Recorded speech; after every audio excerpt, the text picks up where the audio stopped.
लक्ष्मीनगर येरवडा येथे शिवसेना शाखेचा वर्धापन दिन सोहळा मोठ्या उत्साहात पार पडला।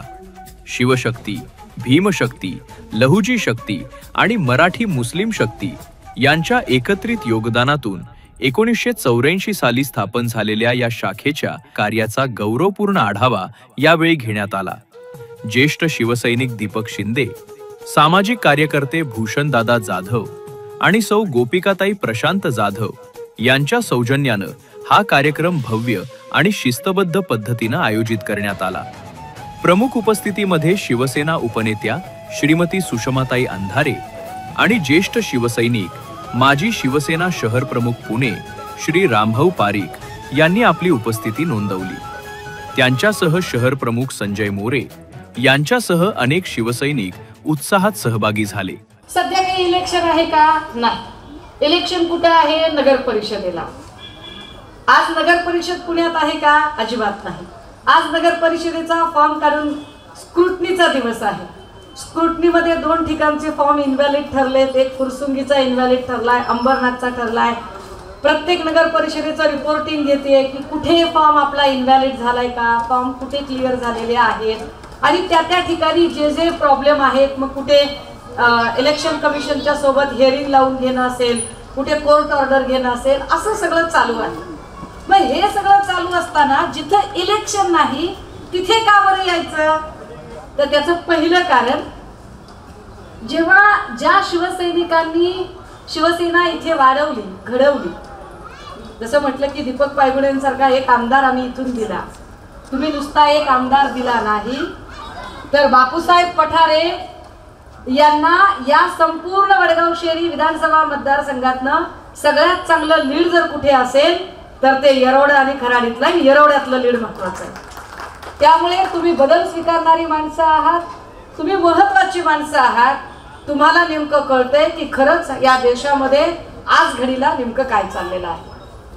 खरं तर सध्या काहीही बोलायला गेलं की ते जाती धर्मावर उतरतात, काहीही बोलायला गेलं की, कारण धर्म हा त्यांच्यासाठी आस्थेचा विषय नाही। धर्म हा त्यांच्यासाठी पॉलिटिकल मार्केटिंग अजेंडा आहे। धर्म असा सांगायचा नसतो। धर्म ही जगण्याची गोष्ट आहे। साधं गणित समजून घ्या, अगर मुझे मेरी माँ से मोहब्बत है और मैं मेरी माँ के साथ रास्ते से गुजर रही हूँ, किसी ने मुझे पूछा कि क्या तुम्हें तुम्हारी माँ से मोहब्बत है? हाँ ठीक है, इसमें पूछने वाली क्या बात है? नहीं, हमें यह बात बिल्कुल जचती नहीं है, थोड़ा साबित करके दिखाओ। तो क्या उसे साबित करने के लिए मैं भरे चौक में, भरे बाजार में चिल्लाती रहूंगी आई लव यू मम्मा, आई लव यू मॉम? मैं ऐसे कुछ बोलूंगी? मला ओरडायची गरज नाही। माझं माझ्या आईवर प्रेम आहे हे दुसऱ्यांना सांगायची मला काहीच गरज नाही है। अगर है तो है। मोहब्बत एक जज्बात है जो लबों से बयां नहीं किया जाता, वो बस दिल से महसूस किया जाता है, वो एक एहसास है। अगदी तीच गोष्ट आहे आमच्या देशप्रेमाबद्दल की ही माती आमची आई आहे आणि हिच्यावरचं आमचं प्रेम आहे की नाही याच्यासाठी आम्हाला कुणीतरी सर्टिफिकेट द्यायची गरज नाही। आणि त्यांनी तर सर्टिफिकेट अजिबात देऊ नये जे कधीही या देशाच्या स्वातंत्र्य लढ्यात लढले नाही। या देशाचा स्वातंत्र्य लढा जो कोणी लढला तो इथल्या 18 पगड जातींनी लढला। इथला मराठा साळी, माळी, कोळी, तेली, तांबोळी, आतार, बागवान, सुतार, लोहार, कुंभार, कडेकपारी, घिसाडी, कुंची कोरवी, वडारी, पाथरवट, माकडवाला, नंदीवाला, अस्वलवाला, सगळ्या प्रकारच्या जातीतल्या लोकांनी हा स्वातंत्र्य लढा लढला। त्यामुळे त्यांना या स्वातंत्र्याबद्दल बोलण्याचा अधिकार आहे। असं हे सगळं स्वातंत्र्य जे इथल्या 18 पगड जातीच्या लोकांनी मिळवलं आणि या स्वातंत्र्याला एक खऱ्या अर्थाने सर्वसामान्य लोकांच्या घरापर्यंत पोहोचवण्यासाठी एक संविधान उभं केलं। आज त्या संविधानाचा सगळा खेळ खंडोबा झाला। काय केलं त्यांनी?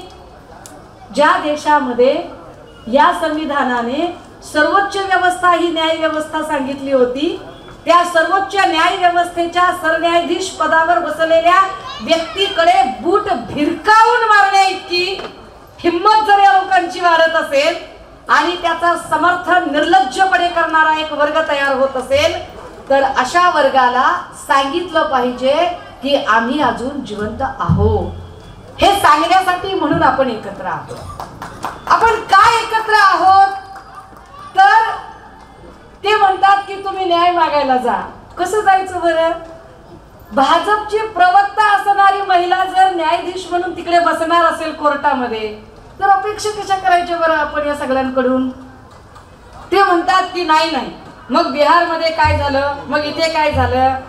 लक्षात घ्या, बिहार असेल किंवा काही असेल, जर स्वायत्त यंत्रणा तुमच्या घरात घरघरी म्हणून पाणी भरत असतील आणि त्या स्वायत्त यंत्रणांच्या जीवावर तुम्ही जर मिजाज मारत असाल आणि तुम्ही म्हणत असाल की नाही नाही आम्ही जिंकलोय, तर नाही, हा विजय तुमचा नाही. हा विजय तुमच्या कपट कारस्थानाचा आहे. हा विजय ज्या स्वायत्त यंत्रणा तुम्ही घरघडी म्हणून आणलेल्या आहेत त्यांचा विजय आहे. हा विजय लोकांनी तुम्हाला दिलेला नाही. लोकांच्या मनात प्रचंड राग आहे. लोकांना हे पटलेलंच नाहीये. लोकांना कसं पटेल? एकट्या पुण्याचा विचार करा तुम्ही की आज घडीला पुण्यातला सगळ्यात मोठा ज्वलंत प्रश्न काय असेल तर तो गुन्हेगारीचा प्रश्न आहे. 70 ते 80 गँग इकडे काम करतात. 70 ते 80 गँग काम करताना या गँग मध्ये धडाधड धडाधड पिस्टलची लायसन दिली जातात. लायसन देणारे त्यांचीच माणसं असतात. त्याच्यावर आम्ही रोज भांडतो, बोलतो. मग आमचा दुसरा प्रश्न निर्माण होतो की आम्ही सगळे बिल्डरांच्या जाळ्यामध्ये अडकलेले लोक आहोत. सध्या पुणे एकूण सगळ्या बिल्डरांच्या जाळ्यात अडकलेला आहे. आणि या बिल्डरांना पोसणारे कोण? तर जैन बोर्डिंगच्या विषयाला परत आपण बघितलं, पुन्हा तेच. आमचा तिसरा प्रश्न काय आहे?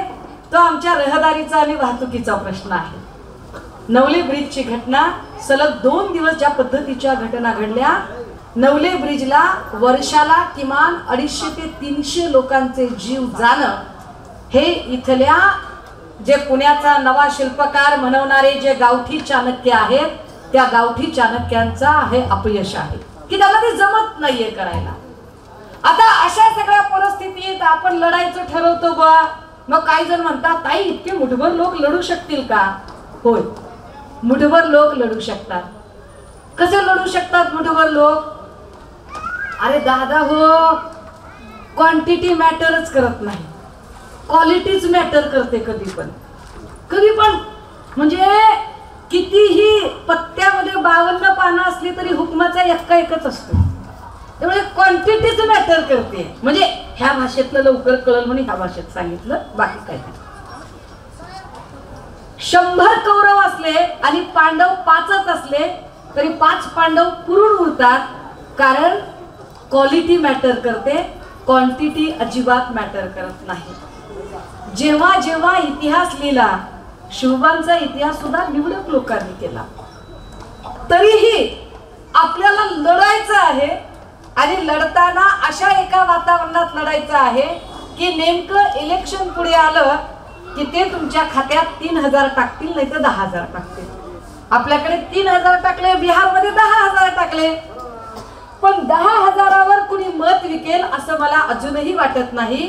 10000 हे तुम्हाला दाखवण्यासाठीचं चित्र आहे. डिलिमिटेशन हे दाखवण्याचं चित्र आहे की वॉर्डचं डिलिमिटेशन झालं, कसबापासूनचा नानापेठेपासून वॉर्ड सुरू होतोय आणि वॉर्ड इथे येऊन ठेपतोय. हे डिलिमिटेशन तुम्हाला दाखवण्यासाठी आहे. मुळात त्यांचं आधीच सगळं ठरलेलं असतं. तुम्हाला दाखवणं एक वेगळा भाग आहे. म्हणजे दृश्यम पिक्चर मध्ये कसं दाखवलं काहीतरी वेगळं आणि घडतंय काहीतरी वेगळं, सध्या हा सगळा दृश्यम पिक्चरचा भाग चालू आहे. हे नीट समजून घ्या. अशा सगळ्या परिस्थितीत आपण काय निर्णय घ्यावा? बायका म्हणतात बाई आम्हाला लाडक्या बहिणीचे पैसे आले ना माय, हे की नाही? तुम्हाला लाडक्या बहिणीचे पैसे किती येतील बरं? 1500. चांगली गोष्ट आहे. कधी आमच्या बहिणींनी विचार केलाय का की 1500 रुपये जेव्हा आपल्याकडे येतात साधारणतः वर्षाला किती येतील बरं? तर 36000 रुपये येतील. 18,000 रुपये येतील. 18,000 रुपयांच्यासाठी जर तुम्ही तुमचा विचार बदलणार असाल तर त्याच्यासोबत अजून एक गोष्ट लक्षात ठेवा की बहिणीला 1500 रुपये देणारे लोक बहिणीच्या लेकराला नोकरी देत नाहीये, त्याला नोकरी दिली तर तुमचे वर्षाचे मिळून जे 18,000 रुपये तुम्हाला मिळत आहेत ते 18 त्याच्या एकट्याला महिन्याला मिळू शकतात। पण इस पे सोचेगा कौन? आम्ही इन्स्टंट मनीचा विचार करायला लागलो ना।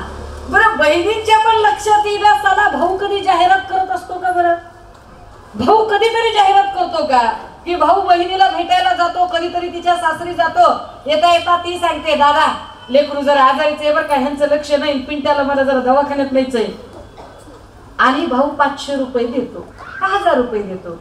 भाऊ लगेचच असा इकडे येतो आणि मेट्रो जंक्शनच्या जवळ येऊन बॅनर लावतो का, अभी जाके आया और बहन को 500 रुपये देके आया, देतो?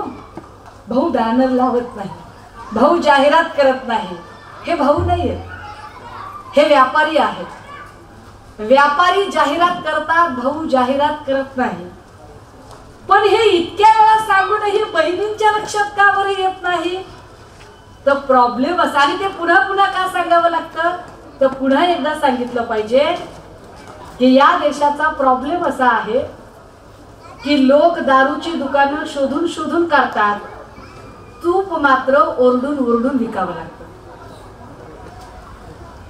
तुपामध्ये क्वालिटी चांगली आहे पण फार ओरडावं लागतं, सहसा घेत नाही लवकर कोणी, कारण चांगली गोष्ट सहजासहजी पचत नाही। तरी सुद्धा माझ्यासारखा एखादा वेडा फकीर असतो की लढलो पाहिजे साला, कुछ भी हो, वो जब कयामत का दिन आएगा ना तो उस दिन अपनी गर्दन शर्मिंदगी से झुकनी नहीं चाहिए कि साला मैं डट के लड़ी थी, मैं झुकी नहीं हूं किसी के सामने, आम्ही सरेंडर झालो नाही। या सन्माननीय संजय राऊत साहेबांनी जे सांगितलं की साला मी मरण पत्करेन पण शरण पत्करणार नाही, तर त्या ताकदीने लढायची आमची तयारी आहे। भलेही आम्ही संख्येने कमी असू पण आम्ही अजून जिवंत आहोत आणि आम्ही अजूनही लढत आहोत। आणि हे का सांगायचं आहे तर त्याच्यासाठी एक छोटीशी गोष्ट सांगते, फार लांबवत ठेवत नाही पण ही गोष्ट महत्वाची आहे। बघा गोष्ट नीट ऐका आणि समजली तर बघा। झालं असं, एक राजा होता, एक प्रधान होता। राजा आणि प्रधान दोघांमध्ये भलती गट्टी भलती दोस्ती असतात ना, असे रंगा बिल्ला वगैरे जोड्या असतात आपल्याकडे, बऱ्यापैकी जोड्या असतात चांगल्या। तर अशी एक जोडी होती राजा आणि प्रधानाची। राजाला काही करत असलं की तो प्रधानाला विचारायचा, प्रधान राजाला सांगायचा, दोघांचं असं काहीतरी चाललं होतं। एके दिवशी राजा आणि प्रधान दोघी जण मॉर्निंग वॉकला निघाले। आता डायबिटीस वगैरे सगळ्या गोष्टी, मॉर्निंग वॉकला निघाले आणि मॉर्निंग वॉकला जाता जाता राजाने प्रधानाला विचारले, बोल प्रधाना राज्य कसे जिंकावे, बोल प्रधाना खुर्ची कशी मिळवावी, बोल प्रधाना निवडणूक कशी जिंकावी। प्रधान म्हणला सोपं आहे महाराज। राजा म्हटलं काय? प्रधान म्हटलं महाराज ज्याला कुणाला एखाद्याची सहनशक्ती वाढवता येते ना त्याला निवडणूक जिंकता येते। राजकारण त्याला जमतं ज्याला सहनशक्ती वाढवता येते। तुम्हाला सहनशक्ती वाढवणं जमलं पाहिजे। राजा म्हणला काय येडायस का बे? हा तुला काय मी काय असं दिसलो नाही का? काय काय बोललास तू? अरे येड्या, राज्य जिंकायचं असेल तर तू काय सांगितलं पाहिजेस मला की राज्य जिंकायचंय, निवडणूक जिंकायचंय तर महाराज तुम्हाला बॅनर लावता आले पाहिजे, महाराज तुम्हाला मोठे मोठे फ्लेक्स लावता आले पाहिजे, आडवा पाडायचा, विकेट काढायची, पर्याय दिलाय, याऊन केलंय, त्याऊन केलंय, असलं काय काय काय मोठं मोठं लिहून तुम्हाला बॅनर लावता आले पाहिजे। निवडणूक जिंकायची तर 10-20 असे हुजरे मुजरे सोबत असले पाहिजेत, कडक कपडे घालून, सगळे चोर पण असले पाहिजे सोबत। निवडणूक जिंकायची तर असे चोकर आणि असे काहीतरी ते ब्रेसलेट वगैरे घातलेले असे गुंटा मंत्री आजूबाजूला सोबत ठेवले पाहिजे। निवडणूक जिंकायची तर 2 द्यायची 2 घ्यायची तयारी ठेवली पाहिजे, 2-4 जणांना हाफ मर्डर करायची मी तयारी ठेवली पाहिजे। ह्याच्यातलं निवडणूक जिंकायची तर महाराज काहीतरी मताला 5000 10,000 पण देता आले पाहिजेत। साला ह्याच्यातलं तू मला काहीच सांगत नाहीयेस आणि तू म्हणतोयस की निवडणूक जिंकायची असेल तर लोकांची सहनशक्ती वाढवायची। तो म्हणतोय होय महाराज, आपण जे सगळं आता सांगितलं ते सगळं बाजूला, महत्वाचा एकच विषय आहे, निवडणूक जिंकायची असेल, राज्य जिंकायचं असेल तर लोकांची सहनशक्ती, पेशन्स, सब्र बहुत ज्यादा बढ़ाना होगा। मला कसं काय, मी मध्ये मध्ये उर्दू वापरते तर काही जणांना फारसं झोंबते बरं का। इकडं बी असतील काही छुपे कॅमेरे लावून असे झोंबणारे, पहिला उर्दू बोलते का? अरे मी नुसती उर्दू बोलत नाही, मी वडरी बी बोलते। त्याला काय होतंय, त्याला खिस्तक मतदानाने तिरगाय रोट्या गुन्हा गुन्हा पिलो सगळंच कळतंय आपल्याला. त्यात काय होतंय एवढं? सगळ्याच भाषा कळतात. काही करीचं आपण कोणीने समजा कुणीचं काय होईचं काय मग तमारी चोरीचं तमार मारा गोत्र याचं तमार मारा नाळ याचं सगळ्या भाषेत बोलू शकते मी. ठीक आहे. त्याने सांगितलं की लोकांची सहनशक्ती वाढवता ज्याला येते तो जिंकू शकतो. राजा म्हणला मला पटत नाही. प्रधान म्हणला साबित करके दिखाऊंगा. राजा म्हणला लागली पैज. प्रधान म्हणला स्वीकारलं चॅलेंज. पण एक अट आहे, काय? बीच में बोलने का नहीं, इंटरफियर करने का नहीं. तो म्हटलं ठीक आहे, पटलं. दुसऱ्याच दिवशी प्रधान निघून गेला. त्या दिवशी त्या राज्यातला एकमात्र नदीवरचा एकमात्र पूल, जो पूल लोकांना येण्या जाण्यासाठी मोफत खुला होता, त्या दिवशी त्या राज्यामध्ये एक मोठी दवंडी पिटवली गेली आणि दवंडी पिटवून सांगितलं गेलं, ऐका हो ऐका, राज्यातला एकमात्र नदीवरचा एकमात्र पूल, जो पूल आतापर्यंत येण्यासाठी जाण्यासाठी सगळ्यांच्यासाठी मोफत खुला होता, इथून पुढे या पुलावरून येताना किंवा जाताना तुम्हाला 25 रुपये कर द्यावा लागेल.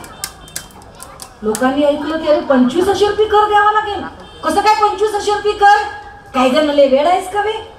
हा, देशभक्त नाहीस का? देशद्रोही आहेस का? हा, अरे आपल्याला त्यांनी सांगितलंय म्हणजे साधी गोष्ट आहे का? विश्वगुरु माणूस आहे, मोठा माणूस आहे. 25 रुपये सांगितले म्हणजे काय होते? दिले पाहिजे. लोकांनी 25 रुपये द्यायला सुरू केलं. राजाच्या कानावर आलं. राजा परेशान. ऐन निवडणुकीच्या काळात पैसे कशाला काढताय तुम्ही? 15 दिवस गेले. परत एक फरमान आलं, ऐका हो ऐका, राज्यातल्या एकमात्र नदीवरच्या एकमात्र पुलावरून येताना आणि जाताना इथून पुढे 50 रुपये कर द्यावा लागेल. राजा परेशान. आणि पैसे कशाला मागायले निवडणुकीच्या तोंडावर? लोकांमध्ये चिलबिचल. 50 रुपये कालपर्यंत मोफत होतं. काही लोक म्हणले वेडा आहेस का? देशभक्त नाहीस का? देशद्रोही आहेस का? देशावर प्रेम आहे ना? प्रश्न विचारायचे नाही, देऊन टाक 50 रुपये. 15 दिवस गेले आणि पुन्हा त्यांनी सांगितलं, ऐका हो ऐका, इथून पुढे राज्यातल्या एकमात्र नदीवरच्या एकमात्र पुलावरून येताना आणि जाताना 75 रुपये कर आणि तोंडात जोडा मारून घ्यावा लागेल. आता मात्र लोकांना कळेना की अरे बाबा, हे म्हणजे 75 रुपये द्यायचे, एक तर एवढे पैसे पण द्यायचे आणि तोंडात जोडा मारून घ्यायचा म्हणजे काय? तितक्यात लोक म्हणले, काय प्रश्न विचारतोस? त्यांनी विचार केला म्हणजे काहीतरी विचारच केला असेल, महत्वाची गोष्ट असेल. ते असंच कुणालाही थाली वाजवायला सांगत नाही किंवा दिवा लावायला सांगत नाही किंवा जोडा मारून घ्यायला सांगत नाही. ते तर महत्वाचं आहे. असं कसं बोलतोयस तू? लोक म्हणले असू बाबा. इकडे राजा मात्र परेशान. राजाला कळेच ना काय चाललंय नेमकं. राजा हैराण. राजाला समजेच ना. राजाला वाटायला कुठून दुर्बुद्धी सुचली की आपण काय हे चुकीचं केलं. राजाने सकाळी सकाळी बघितलं. राजा परेशान. राजा गवाक्षातनं एरझाऱ्या घालायला लागलेला. राजाने सहज आपल्या गवाक्षातनं बघितलं. गवाक्ष खिडकी. राजाने राजदरबाराच्या खिडकीतनं बघितलं. राजाकडे साधारणतः 100-150 लोकांचा जथ्था येत होता. आता मात्र राजा आहे. राजाचा बीपी लो झाला. राजाचा चेहरा पांढरा फटक पडला. राजाने खिशातला मोबाईल काढला. पटकन प्रधानाला मोबाईल लावला आणि व्हॉट्सअप कॉलवर सांगितलं, कारण कॉल रेकॉर्ड करतात लोक. व्हॉट्सअप कॉलवर राजाने सांगितलं, कम सून कम इमिडिएटली. काय झाले? बाकीचे प्रश्न विचारू नको. Don't ask me any more question, just come here. प्रधान पळत पळत गेला. काय झालं महाराज? अरे बघ म्हटला, काय लपडं करून ठेवलं. 150 लोकांचा जथ्था आलाय. मी अजिबात मी रिस्क घेणार नाही इलेक्शनच्या समोर. बघ महाराज, कूल डाउन, नॉर्मल हो जाए. मैं हूं ना, डोंट वरी, मैं हूं. प्रधान पुढे गेला. 150 लोकांना सामोरं गेला आणि म्हणाला, काय अडचण आहे? 150 लोकांनी सांगितलं की आमचा एक प्रश्न आहे, पण आम्हाला राजाशीच बोलायचंय. प्रधान म्हटलं हरकत नाही, फक्त 150 येऊ नका, तुमच्यातले 5-6चं शिष्टमंडळ करा, त्यांना पाठवून द्या. 5-6 लोकांनी ठरवलं आणि 5-6 लोक आत आले. राजा परेशान. राजा घाबरट. राजा एवढा घाबरट की राजा कधी पत्रकारांनाही सामोरं न जाणारा. राजा कधीच कुणाशी न बोलणारा. राजाचं एकदम भारी भारी चाललेलं. सांग रे, संत्र सोलून खायचं का कसं का, एवढं साधं एकदम. राजाला काही समजेना काय चाललंय ते. राजा म्हटलं, बघ तू जो काय ती बघ, आम्ही काही बोलणार नाही. प्रधानाला समजलं आणि राजा 5-6 लोक आली आणि एक जण म्हणाला, महाराजांचा विजय असो. महाराज, आमची एक अडचण आहे. बोला. महाराज, आमची अडचण आहे. राज्यातला एकमात्र नदीवरचा एकमात्र पूल कालपर्यंत मोफत होता. राजाच्या पोटात गोळा उठला. आपल्याला जी शंका वाटली तीच शंका घेऊन आलेले ते लोक म्हणाले, महाराज, कालपर्यंत ते मोफत होतं, आता 25 अशर्फी सांगितलं. इतक्यात दुसरा म्हणाला, पण महाराज, हा आमचा प्रॉब्लेम नाहीये. हा आमचा प्रॉब्लेम नाही महाराज. आमचा प्रॉब्लेम हा आहे की 25 अशर्फी द्यायला तयार झालो, इतक्यात दुसरा फतवा निघाला महाराज आणि 50 अशर्फी सांगितल्या. महाराज आता तर परेशान की काय करू काय करू. महाराजाला सुचेना. इतक्यात तिसरा बोलायला लागला, महाराज, आम्ही 50 अशर्फी द्यायला तयार झालो. पण महाराज, तिसरा फतवा निघाला आणि तिसऱ्या फतव्यात सांगितलं त्यांनी की 75 अशर्फी आणि जाताना आणि येताना तोंडात जोडा मारून द्यायचा. आता मात्र महाराजांना वाटलं आपली काही खेळ. बघा सहनशक्ती कशी वाढत. इतक्यात शिष्टमंडळाचा प्रमुख म्हणतोय, महाराजांचा विजय असो. महाराज, आपण विचार केलाय म्हणजे काहीतरी महत्वाचंच असं. आपण कसे थोर, अख्खं विश्व भ्रमण करणार. आपण किती मोठे महाराज, आपला नियम चुकू शकत नाही. पण महाराज, आमची एवढीच विनंती आहे, 75 अशर्फी कर द्यायलाही आम्ही सोबत. आफ्टर ऑल तुमच्यामुळेच आजचे दिन येणार आहेत. आम्ही 75 अशर्फी सुद्धा देऊ महाराज. पण महाराज, ते जाताना आणि येताना. आता महाराज काय बोलणार. इतक्यात तो म्हणाला, महाराज, ऐका ऐका, जाताना आणि येताना तोंडात जोडा मारून घ्यायचं. आपण जे सांगितलं त्यालाही आमची हरकत नाही. आता मात्र राजा परेशान की मग कशाला हरकत आहे. इतक्यात तो सांगतोय, महाराज, जाताना आणि येताना तोंडात जोडा मारून घ्यायला आमची हरकत नाही. फक्त अडचण एवढीच आहे की जायच्या मार्गावर आणि यायच्या मार्गावर जोडा मारणारा एकच माणूस आहे, त्यामुळे ट्रॅफिक फार होते. आमची विनंती आहे, जायच्या मार्गावर एक ठेवा आणि यायच्या मार्गावर एक ठेवा. 2 माणसं ठेवली तर ट्रॅफिक होणार नाही. महाराजांनी एकदम प्रधानाकडे बोलला. प्रधान म्हणला, नाही, सहनशक्ती वाढवली पाहिजे. काही कळलं. त्यांनी तुमची सहनशक्ती हळूहळू वाढवली, प्रत्येक गोष्टीत वाढवली. आता तुम्ही त्यांना विकासावर काहीच विचारत नाही. आता तुम्ही त्यांना महिला सुरक्षेवर काहीच विचारत नाही. 3 वर्षाच्या बाळावरती, लक्षात घ्या, 30-40 वर्षाच्या महिलेवर अत्याचार होतो तेव्हा लोक म्हणतात तिची चूक असेल. पण 3 वर्षाच्या बाळावर अत्याचार होतो तेव्हा कुणाची चूक धरायची. 70 वर्षाच्या म्हातारीवर अत्याचार होतो तेव्हा कुणाची चूक धरायची. तुम्ही त्यांना त्यावर प्रश्नच विचारत नाही की इथली की आम्हाला त्या 1,500पेक्षा लाडकी बहीण योजना नाही, आम्हाला सुरक्षित बहीण योजनेची गरज आहे आणि त्यावर प्रश्नच कुणी मांडत नाही. आता आमची गरज काय आहे तर आमच्या लेकरांना शिक्षण मिळणं जास्त गरज आहे. कारण हे सगळे जे मोठमोठे स्कूल आहेत ज्याच्यात 2-2, 2.5 लाख रुपये फीस भरायची, ती फीस फार तर नगरसेवक झालेला माणूस भरू शकतोय किंवा जो मोठा पुढारी आहे, मोठा बिल्डर, ठेकेदार, कॉन्ट्रॅक्टर आहे तो भरू शकतो. गोरगरिबाचा माणूस भरू शकत नाही. आणि गोरगरिबाच्या लेकरांना शाळेमध्ये तिकडे प्रवेश नाही. गोरगरिबाच्या लेकराला जी शाळा मिळते त्या शाळेला क्वालिटी नाही. कारण त्या शाळेत शिकवणारा जो शिक्षक आहे त्याचंही लेकरू त्या शाळेत शिकत नाही, ते भारीच्या शाळेत शिकतं. यावरनं त्या शाळेची क्वालिटी काय आहे ते समजून घ्या. आता अशा सगळ्या परिस्थितीत आमची गरज काय आहे. आमची गरज उत्तम शिक्षण, आमची गरज उत्तम आरोग्य, आमची गरज उत्तम निवारा.